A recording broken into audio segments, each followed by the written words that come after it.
First, let's learn how to draw a circle.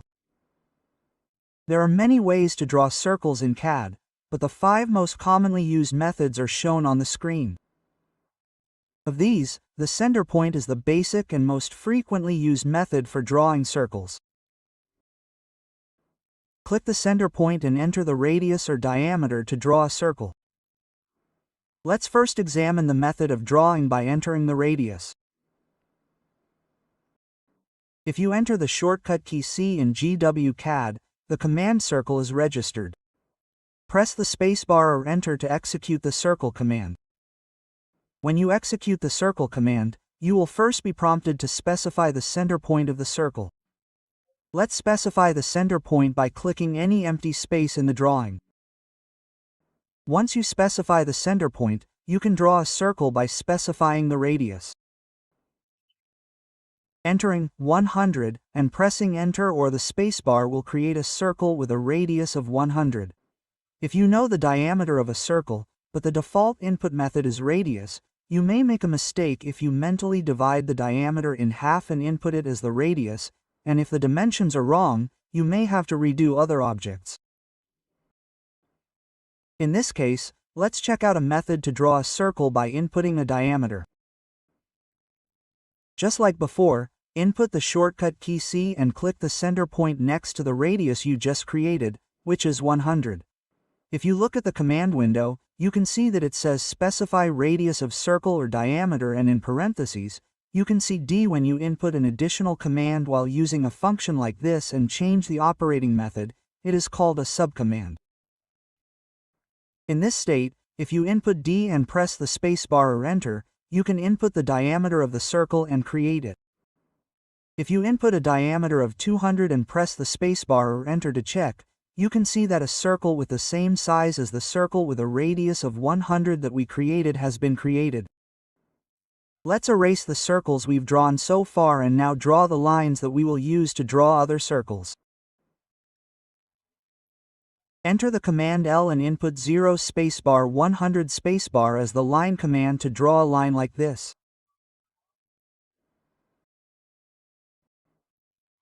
Enter L again to execute the line function and click the first point at the origin and then draw a line along the x-axis. First, if the orthogonal mode is turned on and the line moves only along the x and y axes when you move the mouse, press F8 to turn off the orthogonal mode. When the orthogonal mode is turned off, you can temporarily turn on the orthogonal mode by holding down the Shift key.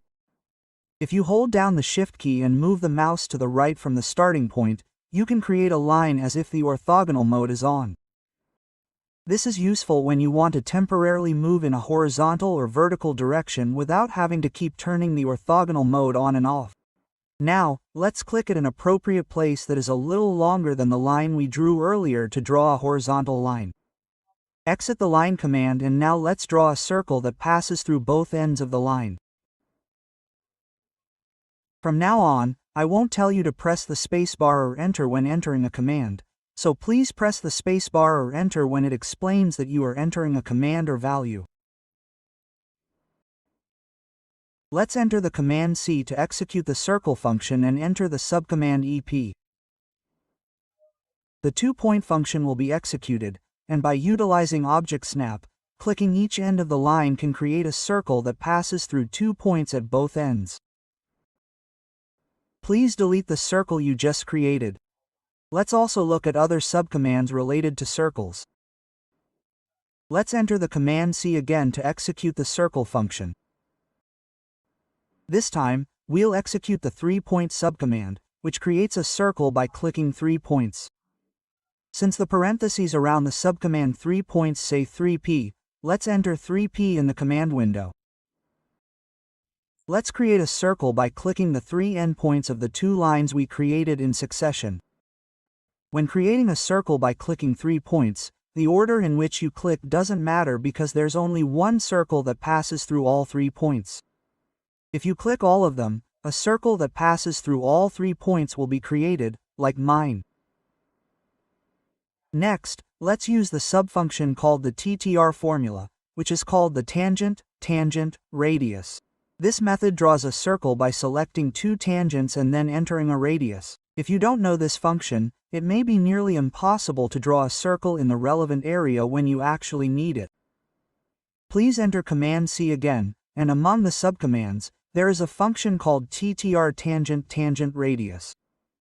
If you enter the subcommand t or ttr, the function will be executed. With the subcommand running, let's click on the two lines we created in succession and enter 30 for the radius. Then, a circle with a radius of 30 will be created that is tangent to the two lines we just selected. If you had to draw a circle identical to this circle without knowing this function, it would be very difficult, right? Now, for the last circle-related subcommand, let's draw a tangent circle. Please erase the two circles you just drew. We will connect the open endpoints of the two lines we drew previously with the line command to create a triangle. In the case of tangent circle, it is a bit complicated to enter them as commands, so it is a bit easier to click the function icon and draw it. In the drawing panel of the Home tab, if you click on the circle and arrow in the circle function, you can select detailed functions like this. Here, let's click tangent function. When the function is executed, let's select all three sides of the triangle in succession. In this way, you can create a circle that is tangent to all three sides of the triangle. Let's see how it works if you execute the same function through a command. Let's delete the circle we just created and enter the command C to execute the circle function. Tangent circle can be drawn using the 3-point function and object snap that we used before. Enter 3p to first execute the 3-point subcommand, and when it asks you to specify the first point, let's enter t, although it is not visible in the command. Then, when you hover the mouse around the line, you can see that the object snap has changed to a tangent shape, right? First, let's right-click in the drawing space while holding down the Shift key when asked to specify the second point in Circle 2.